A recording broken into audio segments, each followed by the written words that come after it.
Brothers, മാർപ്പാപ്പ എപ്പോഴും നമ്മളോട് പറയുന്ന, ഫ്രാൻസിസ് മാർപ്പാപ്പ എപ്പോഴും പറയുന്ന ഒരു കാര്യമുണ്ട്: make the word of God attractive. നമ്മൾ വളരെ ട്രഡീഷണലായിട്ട് സുവിശേഷം പ്രസംഗിക്കാനും സുവിശേഷം മറ്റുള്ളവരുടെ മുമ്പിൽ അവതരിപ്പിക്കാനൊക്കെ ധാരാളം കഷ്ടപ്പെടുന്നുണ്ട്.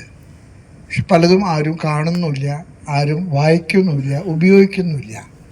മാർപ്പാപ്പ അതിന് പറയുന്ന കാരണം, we fail to make it attractive. അപ്പം അതുകൊണ്ട് എനിക്ക് തോന്നുന്നത് മനോജ് ഒറ്റപ്പിളാക്കിൽ അച്ഛൻ്റെ പാവനസ്മരണ ശാശ്വതമാക്കാനായിട്ട് മംഗലപ്പുഴ സെമിനാരി നടത്തുന്ന, വർഷങ്ങളായിട്ട് നടത്തുന്ന ഈ ചിത്ര മത്സരങ്ങൾ ഒരുപക്ഷെ വളരുന്ന തലമുറയെ കുറെ കൂടെ കർത്താവിൻ്റെ വഴിയിലേക്ക് കൊണ്ടുവരാനും, അതുപോലെ തന്നെ കലാമാധ്യമങ്ങൾ ഉപയോഗിച്ചുകൊണ്ട് കർത്താവിൻ്റെ സുവിശേഷം മോർ അട്രാക്റ്റീവ്, ആളുകൾക്ക് കുറേ കൂടെ ആകർഷണീയമാക്കാനായിട്ട് കഴിയട്ടെ. ഞാൻ ഈ അർണോസ് പാദ്രിയെക്കുറിച്ച് പലപ്പോഴും ചിന്തിച്ചിട്ടുണ്ട്. ഈ ദുഃഖ വെള്ളിയാഴ്ചകൾ നമ്മൾ പാടുന്ന പാന, അദ്ദേഹം മലയാളം പഠിച്ച് അന്ന് എഴുതിയതാണ്.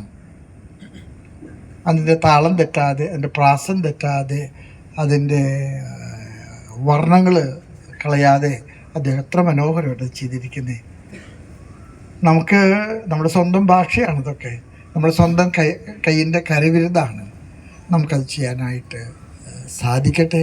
അവരൊക്കെ വലിയ വലിയ കാര്യങ്ങൾ ചെയ്തൊക്കെ നമ്മൾ ഓർമ്മിക്കണം. പ്രത്യേകിച്ച് അവർ seminarians, I would like to tell you are most talented, very much talented, and every talent shall be an initiative to make the word of God attractive.